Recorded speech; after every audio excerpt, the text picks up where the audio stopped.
Ciao, Peter. Hi, Gianpa. How are you? Fine, thank you. How is your dog, more important? Well, he is now under surgery, I think. So. Yes, and then he will be sleeping the day off or something like that. Yeah. So I only have to Usually get put him them in a cage for half a day or something until they wake up properly.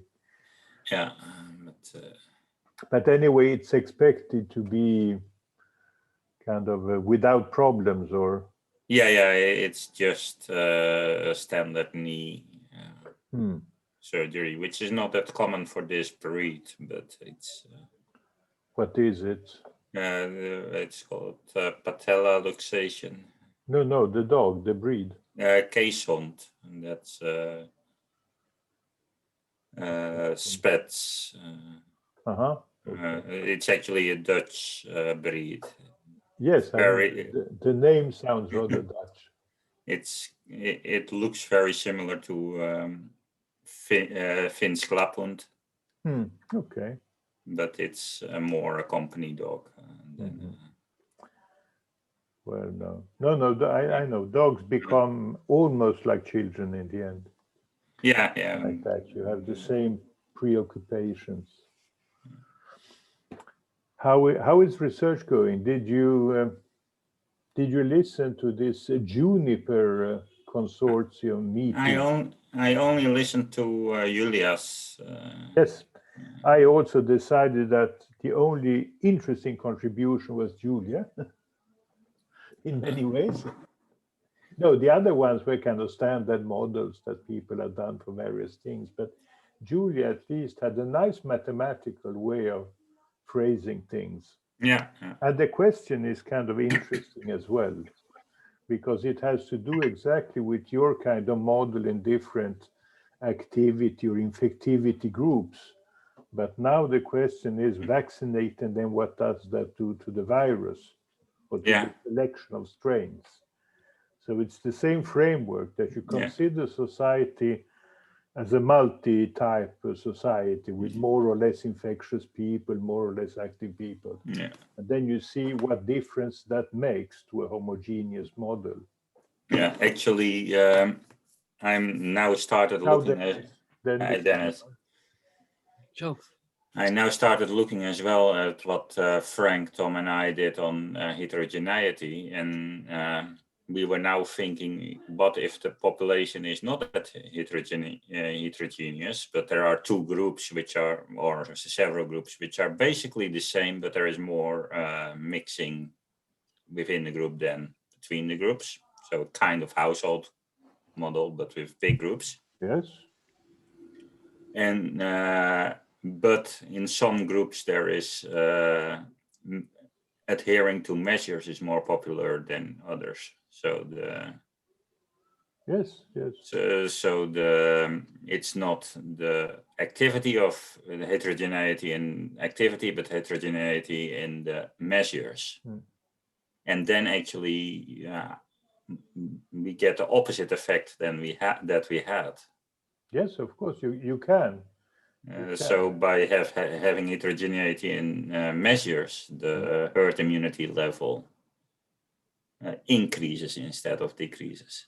It could. Well, but because everything is in some sense abstracted into the who infects whom matrix, or whatever you call it, becomes another matrix for various reasons. And then the question is how these reasons change the matrix. But it's true. I mean, a practically important thing is then to model these changes in the matrix, and then and maybe to predict a little bit quickly what changes do what if you change the matrix, if there's some general rule. But that's so easy to calculate in a way. If I just give you an infection matrix, then you see what happens. So no, one worry I have with this concept of the epidemic vaccinating people or immunizing people is that the good point where this herd immunity happens is usually also linked with very high prevalence that you then have to get rid of. Yeah. So a strategy would be let the epidemic go until you have reached this point, and then do a sharp lockdown to kill off the epidemic at that point. And when you're convinced that it has been killed off, then let it go again because it cannot re-enter. At least with this, but that's a policy that I don't see politicians adopting really too. It's a bit unpractical to But really it go would be hard lockdown. the quickest way to protect the population would be exactly this, right? Well, the Let it part of the go until you reach population, the peak. the part of And- the population that survives and doesn't get killed by letting it. Yes. Yeah, No, so it has to be balanced against the time it will take to develop a vaccine or something like that, because that's the other thing. If somebody says, okay, but I can develop this vaccine within a couple of weeks, then you don't need this policy of letting the disease be. But according to the results that the disease is better at immunizing the population and quicker, especially, than a vaccine, then you should kind of let it be until it has done so according to Trappmann et al. And then kill off all the prevalence by a sharp lockdown so that you don't get the tail that will double the victims essentially. Why, apart from being quicker, why is that better than doing it with the vaccine? yeah, Yes, because what Peter and Frank's work shows is that, of course, those who are more active will be infected first by the disease because they are more active, if this is linked correctly to infectivity and whatever activity, etc. And so the disease points exactly the people who are dangerous for the spread and immunizes them then by diseasing them, while vaccination campaigns have problems doing so. But it's interesting, Peter also listened to Julia Gogg's little lecture at this Juniper meeting introduction, where she was about how heterogeneity in the population can drive the creation of resistant strains to vaccine if you start by vaccinating the wrong groups. And in her example, vaccinating those who are at risk was the wrong choice, because you should maybe have vaccinated those who spread the disease first to minimize the risk of new strains appearing, because you must kill off this prevalence quickly, because it's the prevalence that gives rise to new mutations.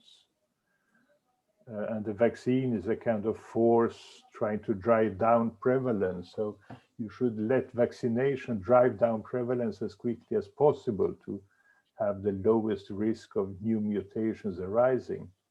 And that would have meant in practice vaccinate the young first and then the old ones, or in parallel or whatever. But that presupposes that the vaccine does prevent transmission, Yeah. which at least yes, initially. in fact, somebody asked her, and what if the vaccine does not prevent transmission? And the answer was, I don't want to think about that. But isn't the But I suppose the thing I'd like to understand better is which conditions are best, well, worst for helping the virus to mutate. So I suppose, I mean, things like, you know, a half effective vaccine, or yeah, that's you want situations where the ordinary strain of the vaccine is below threshold, but not so far below threshold that a mutation doesn't stand a good chance. We have a lot of knowledge from antibiotic resistance, right? There must be some lessons to learn from there. Hospital bacteria, it's a different mechanism biologically, but my understanding is that I did a bit of reading about that earlier on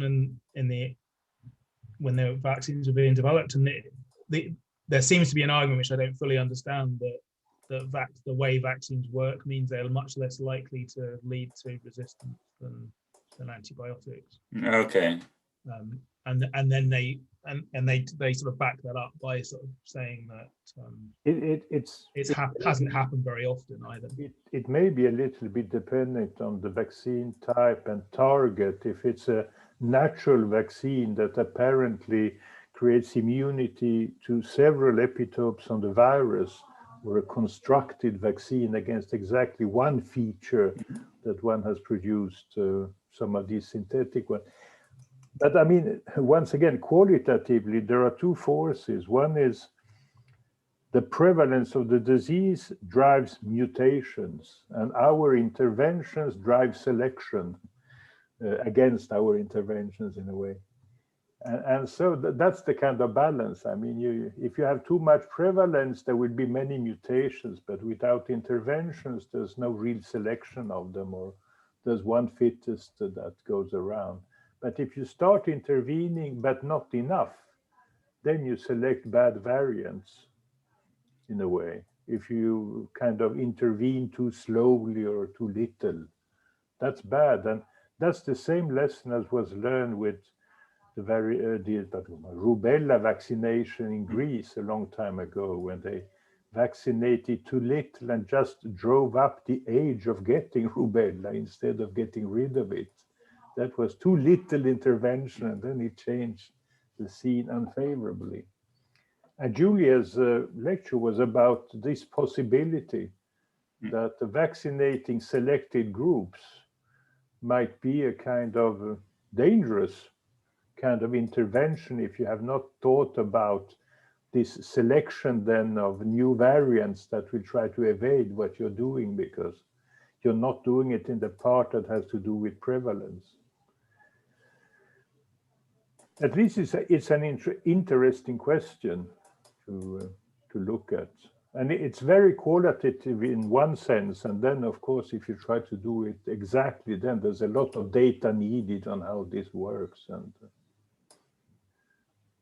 so it's an interesting kind of, but in general, I mean, we have written that in our paper, that there's a lot to do with multiple strains and understanding phylogenetics and whatever of the bug itself. Yeah, I agree with you though that it'd be good to revisit that section after listening to Julia's talk on Tuesday.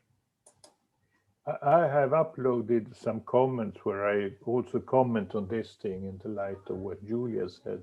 I don't know how much work has been done on it. Maybe I should write to Julia and ask if she just invented a thing overnight, which it sounded like, or if there's a lot of literature on this that she built upon. I don't know. I got the impression she was doing it, you know, sort of back of the envelope Yes. stuff that she was hoping people would pick up and develop further. So you Well, I don't think she has done there's quite a very bit. much done on it already by others, or? I don't know. Yeah, I'm not sure either. I thought Julia had done quite a lot in terms of vaccines for flu. Yeah, for flu she has given talks. But I'm not familiar with it. But yeah. Another side effect which is interesting, which I'm a bit afraid of in Sweden now, but it's you shouldn't act on this fear, but What is it? and that in Sweden they are really reporting how bad the epidemic is by reporting the number of deaths, not the number of cases. Now, by vaccinating the or not the intensive care occupancy and so on. Now they vaccinate 80 plus people and haven't vaccinated most people in elderly homes. That number of deaths will drop dramatically, which is very good. But the adherence to the government advice might go down dramatically if the number of deaths drops. No, there is also a real possibility that you lose out in the balance, because kind of protecting all people over 80, but getting more cases between 79 and 60 might give more deaths in the end, depending on balances exactly of death rates. I don't think that will happen. I think the 60 plus people are still trying to wait until they get their turn. Stay careful, but the group under that might be occupying the intensive cares. But it becomes a question exactly of balances of numbers, in a sense, where you gain and where you lose, right? I don't think anyone really thought about that, really, how behavior will change in light of the vaccination coming up. But it's hard to model, right? You don't know what people do.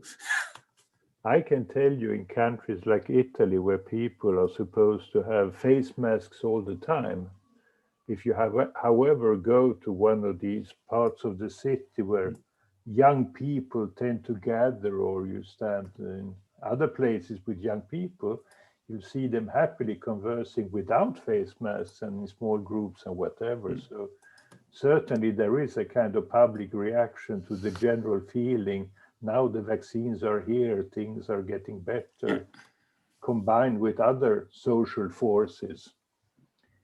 Yeah. One vaccine strategy which is more blatantly honest about what they want is in Indonesia, where if you're not a working population, you don't have access to the vaccine, basically, unless you pay a lot. So only if you have a job you can get vaccinated. No, but there is people, although usually not officially in media, that think about the practical side of a disease that has very different mortality in different population groups, that are given different economic values according to one system or another. What should a politician prioritize? I mean, if you're a very raw actuarial person, every death over 65 is a gain for the state, usually, if you have state-funded pensions, and et cetera, but that is usually not what people base their decisions on. But of course, something like that might be in the minds of decision makers. I don't know. That's why I felt the need to cite an old sentence by von Bismarck that said that what's in laws and sausages should not be revealed to the people. Yeah. Let's read also again Hardy's mathematician apology. One thing which was striking me most was that it was quoting another book, or perhaps paper, which had a title, The Advantages of Chemical and Biological Warfare, or something like that. Yes. Okay, but perhaps we should go to the... Yes, to our paper. That is on a more positive note, there are moves in the other direction as well. No, of course there are. Value human life more than just... Yes. Yeah. And I guess in some ways the whole response to the pandemic has been sort of counterintuitive from that point of view. But even the person favoring human life in a way has a kind of balancing problem if you kind of contrast saving the lives now, but then having 10 years of unoccupied people in social misery or something like that, which might lead to more deaths. So even for the well-intentioned person, there is a kind of balancing problem. Of course, the best would be to avoid all of these, but... Agreed. So, do we have a paper? My feeling is we're getting there. So thanks for your comments, and also to Lisa and Valerie as well. I combined Lisa and Valerie's comments into a new version, and I'll incorporate yours, Jampi, as well. Yeah. I suppose my question is, do other people want a bit more time to make some comments on this version, or are they happy? Yeah, I'm afraid. Sorry, I haven't had a chance this week to look at it. Yeah, So no, you can I'll look try at it. and I will try and look at it in the next couple of days. I looked through Lisa's version yesterday, and I was happy with most of her comments. So there were not many things which were uncommented I wanted to comment on. Okay, great. If you need some more work on the finding the references. Yeah, I was going to say what I might do. What I was going to propose was that I'm happy to wait for your comments, Ben. Yeah, I'll try and get that done by the end of today. So if you don't mind waiting until Yeah, that'd be fine. Yeah, I was thinking I might do something over the weekend, but yeah, that's fine. What I might do is contact individual people when I think you're the person who can give me the references. But I kind of think we're in quite a good position to sort of try and bring things together and just have a bit of rationalization, and then I can send it back to you hopefully by the middle of next week for some further comments. Lisa and I both made comments about the sort of the sections and the organizing of the material, and I don't know whether that's something that we possibly could talk a little bit about this morning. I who knows why, agreed with Valerie, for instance, that section 6.2 might be effectively eliminated as such and integrated partially in 6.1 and 6.3 here and there. And that would maybe be a gain to the paper. Yeah. That makes it more logical in structure.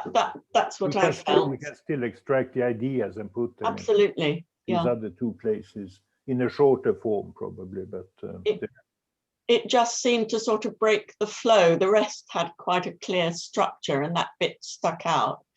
And since we only want it to be short anyway, because we can refer to the other papers, it seemed that it might make better sense to sort of incorporate the relevant points we want to make, elsewhere. But yeah, okay. I can. Yeah, I'll try and do that. I mean, I noted Lisa actually had the opposite view, which was that 6.1 maybe was the one that. I think 6.1 is too long at the moment, personally, but I'm not quite sure what we lose and where we lose it to. I wasn't sure about Lisa's suggestion of putting some things to the overall introduction, which, I mean, if it was a volume that everybody was going to start at the beginning and read everything, it would make absolutely perfect sense. Yeah. But since we need all these papers presumably to be pretty much self-contained, I think so, yeah. I mean, we could, I suppose, have a reference to the overall introduction to the volume, but that feels a bit odd, really. Yeah. So I'm not sure how well. I think we need a lot of the basic sort of stuff about the sort of ethos of modelling to be in here rather than in, or maybe as well, but I don't think we can lose it very easily. So, but yeah, I think I agree. I hadn't really considered that. I was imagining it as a series, but in almost all cases, people will read the paper by itself. So. Well, especially online, that's how people tend to do things. I think might help if we think of. Valerie and I had a bit of a discussion about what might go in the overall introduction, but I think we agreed that though some of the sort of things that are being made in the introduction here might go in the overall introduction, it's probably better that they are in both places. Just want to make sure they're not just repeating themselves, precisely because people will tend to read individual papers. So again, I guess probably better to keep stuff in here, and I would like to make a start on drafting overall introduction and what's going in it and what isn't, and after that's been done, that we might reflect on all the papers and how they introduce themselves, whether they have too much or too little introductory stuff. Okay, so maybe where I've commented move to 0.0, you could put potentially duplicate too, or carry these points towards that. Yeah. Yeah. But I'm sure there is the material here that can be said more succinctly or removed. My feeling is there's quite a bit that can, word-wise, that will probably go or be cut down. Mm. And actually, I'm not actually sure where. I mean, I know the word limit is 6,000, but I think there's quite a lot of text in the sort of spare text section. So, but some savings are done. Just to please Valerie, I proposed that a part of 6.1 could be taken away without any kind of loss. Yeah, that was useful. That piece where models are mechanistic or stochastic or whatever, that doesn't really help the rest of the flow. And and that's already something like 12 lines or so that will disappear from 6.1. Yeah. If we furthermore move something like take away 6.2 and only save 2 or 3 sentences here and there, then we gain another half page. So there are already proposals for reducing that way. And then there's the general editorial look at things that might compact. I also noticed one thing, I don't know if you agree, that there is very much repetition of the word challenge around. Yeah, I was beginning. Even in situations where there's no challenge mentioned, really, just talking about things. I think it's often used just to mean sort of something is difficult, something is challenging, difficult. Yes, I don't mean that you really have to have a white glove thrown or something like that each time. But anyway, there are many occurrences of challenge. Challenge in the title, where the title as such could just be, since we know that the paper is called something about challenges and models, we don't really have to repeat the word challenges and models and modeling all the time in the text. I mean, so a chapter could be called interventions, or could be called policies or something like that, without problems having to repeat challenges in the way interventions are modeled. I don't know. It became a little bit heavy after a while. Yeah, I remember that with some of the 2015 papers. But it is an editorial question in the sense that it has to do more with language and expression than with content. Yeah, I guess the thing about using the word challenge is it clearly identifies, if we want to produce a sort of overview of what the challenges are in the different papers, it kind of makes that a lot easier to do if they're actually identified as such. But perhaps. No, I mean, in that sense, the problem starts already with the title that we have assigned right now. Pandemic Challenges for the Structure and Analysis of Epidemic Models. Yeah. I don't know if it's the pandemic that challenges these things, or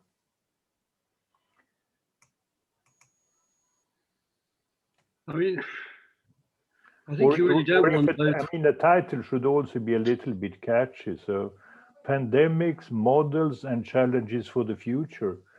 I mean, that's already more newspaper-like or something like that. Because I guess we want also a text that is kind of easy to read, not too heavy. Yeah. Yeah, well, Lisa already sort of questions at least 2 words in the title, so I think legitimately as well. But once we have said that the paper is about challenges in both making and applying models, etc., then we can maybe avoid to say challenge every. Perhaps it should be something about rethinking models in the context of pandemics, or that's slightly dry end of it. I think it's because I think that's what we're doing, isn't it? Yeah. You know, I mean, almost every bit of modeling that's here is something where there is something in the past to look at, but our view of what's important has changed, and you know, new priorities have come up. So I like the idea of a title that starts with rethinking models would be good in my view. And then whether you say in the pandemic context, or Could you say rethinking models, pandemic challenges or something? yeah, something like that. Yeah. Well, we could kind of take things from classical, like modeling in the times of cholera, or not exactly modeling, in the times of I do COVID. like that, yeah. Yeah. Yes. So rethinking models, pandemic challenges, is that challenges a verb there, or is it? That can complicate. I like the Marquez illusion. Yeah. It's very common. I used it in a grant proposal, which was not granted. But Oh, okay. That's of course a problem.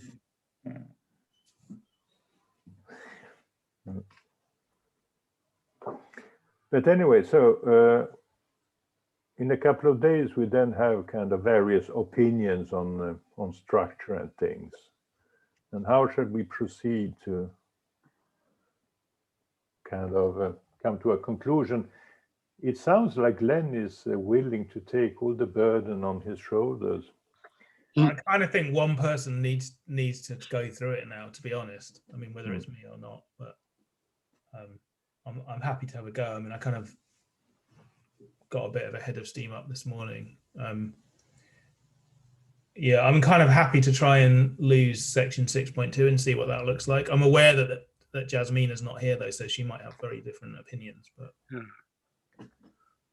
I mean, I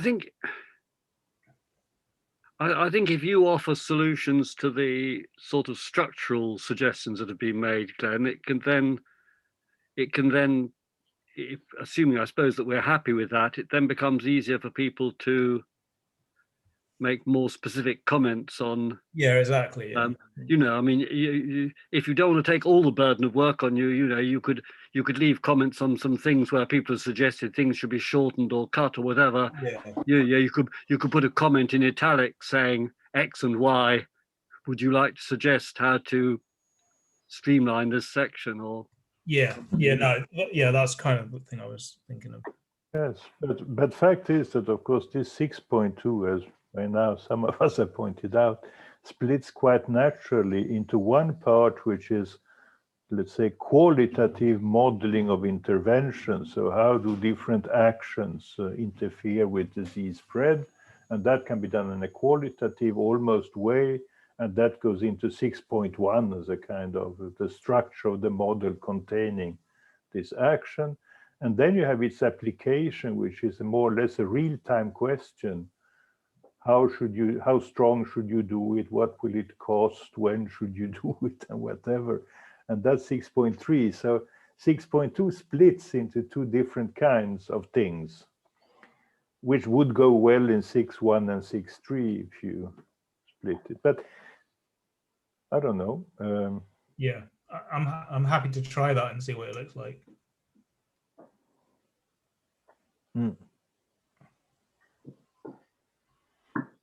No, because otherwise the paper is not that bad. I mean, it flows rather well in a way. Yeah, I thought so. I don't know exactly about the discussion. We'll see that at the end. Once we have up to 6.5 ready, we can. What should the discussion be about? So now, in the previous sections, we speak about different problems, and now and then we propose a way to study these for the future or whatever. And what's the discussion about? It is usual to have a discussion at the end. But I mean, I guess trying to find common themes maybe, or or perhaps highlighting the ones that we think are most tractable, perhaps. I don't know.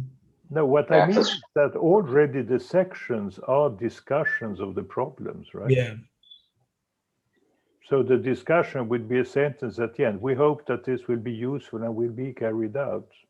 yeah. That's what's left to say. Because we could end it in traditional mathematical fashion and not say anything. Yes. Leave it to the reader to draw their conclusions. Mhm.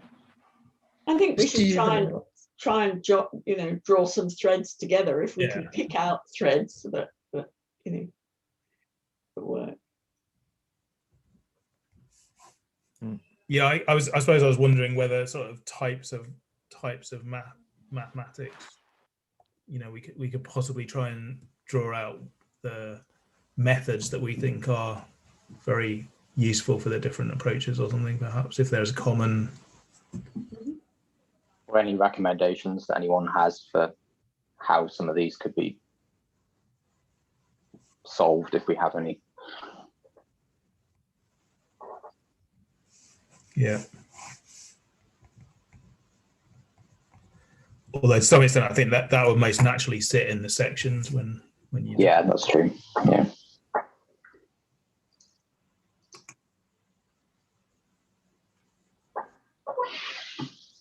So maybe Okay, if that is the only problem remaining in the paper, what to say in the discussion, then we will be at a good point. Yeah, exactly. maybe the discussion would pick up if the individual sections have got some sort of suggestions about modes of attack, at least at getting some solution, then maybe the discussion can just sort of pick up the different types of strategy and draw those together in some way. Yeah. But I don't know, it's hard to say until we get all the rest in place.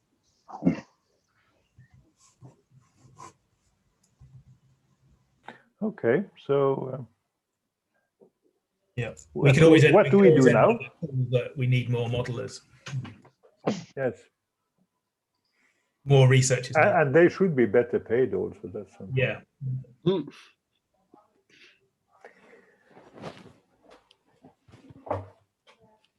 So what can we do now then?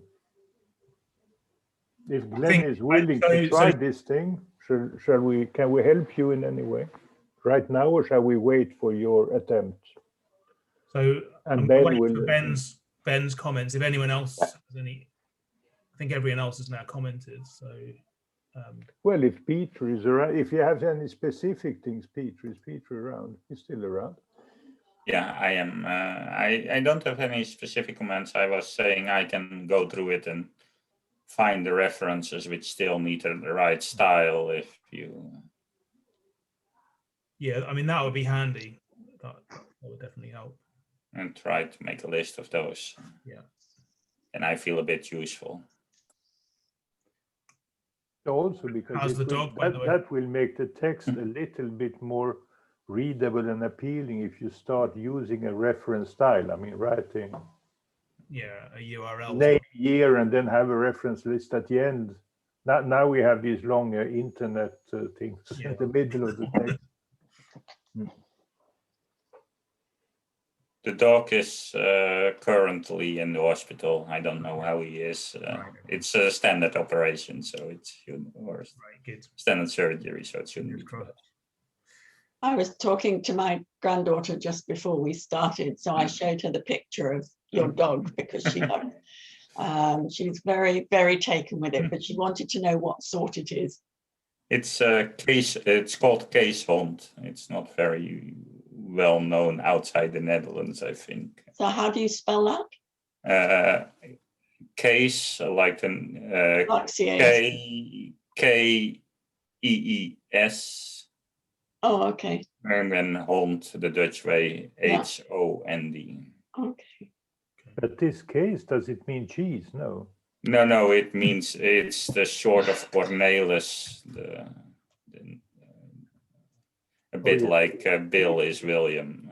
Cheese is something like cars instead. Yeah. Right. And when British people read it, they always make it Keeshond or so. And but yeah, read it as a suitcase, and then you're spot on in your pronunciation. Right. Gorgeous dog. Yeah, he did. He did look great. By the way, one fact about it is that in the United States in the early 1900s, it was called an overweight Pomeranian. My granddaughter said, was it a Pomeranian? Because it looked a bit like one. But I'm stuck here. But the word the Pomeranian is actually descending from the Keeshond instead of the other way around, but it's a very old breed. But the worst part for the dog will be that he will have to carry one of these strange collars not to scratch himself for a long time or something like that or whatever. Yeah, the Luis Suarez collar. Is it called something like that? No, but when okay. Suarez was biting his opponents, there Yes. were all kinds of pictures of him. I was thinking the worst thing, you're going to have to train the dog to do different exercises for his knees now. But Yeah, that's only for 6 weeks, which is still a long time. yeah, it's a long time.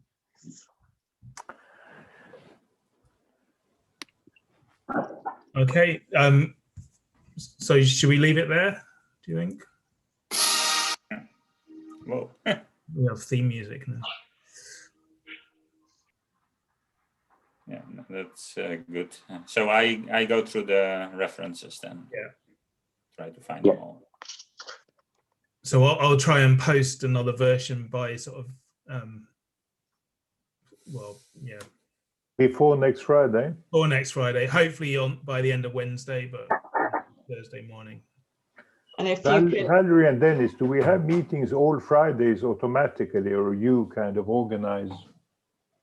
I think by default there's one every Friday, and then we just and with the other groups too, we've got fixed times, and then we'll just cancel ones if we decide we don't want one any particular week. I mean, some of the other groups have done that and decided to, to skip a week or to go to every fortnight or whatever.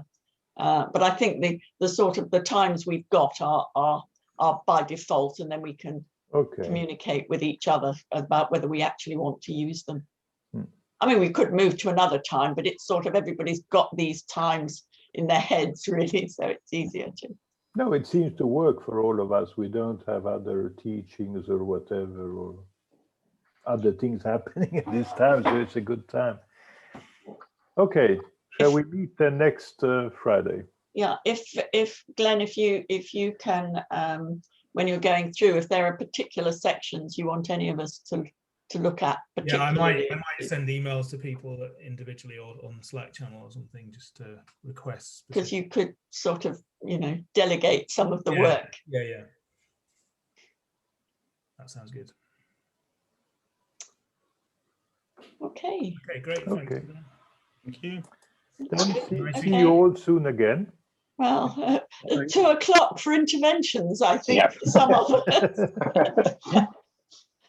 So we won't get too carried away about being sort of footloose and fancy free. Okay. Maybe have a coffee. Bye.